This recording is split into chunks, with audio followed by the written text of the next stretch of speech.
Tirupati assembly స్థానాన్ని జనసేనకు కేటాయించిన విషయంపైన పునరాలోచించుకోవాలని టీడీపీ నేత అలాగే మాజీ ఎమ్మెల్యే ఎం సుగుణమ్మ కోరారు. ఇక వైసీపీతో నిరంతరం పోరాటం చేశానని, చివరకు అదే పార్టీ నుంచి వచ్చిన వ్యక్తికి సీట్ ఇస్తే జనం అంగీకరించరని తేల్చి చెప్పారు. టీడీపీ కోసం అహర్నిశలు పనిచేశానని గుర్తు చేశారు.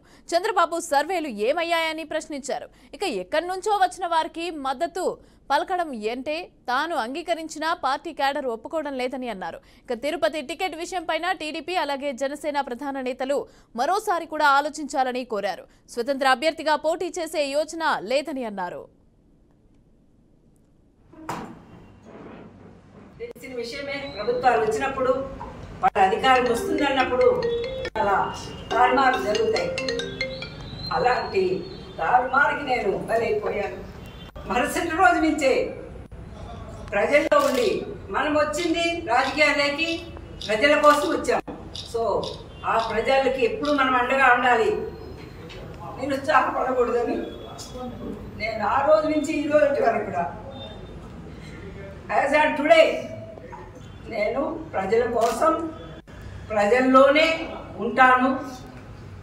మా ఇల్లు ఎప్పటికీ కూడా తలుపులు తీసే ఉంటాయి.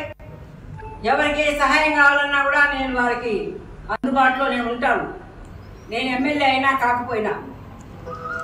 కాబట్టి నేను చెప్పేది ఒకటే, ఈరోజు మేము కోరేది ఒకటే. సరే, కూటమికి ఇచ్చేసామని చెప్పారు, బాగానే ఉంది. మనం అందరం కూడా మన ఒకే ఒక అభిప్రాయం, మన రాష్ట్రానికి ప్రజాస్వామ్యాన్ని పరిరక్షించబడాలి, అదేవిధంగా రాష్ట్రంలో సుపరిపాలన రావాలని మనం అందరం కూడా ఒక మంచి నిర్ణయం తీసుకున్నాం.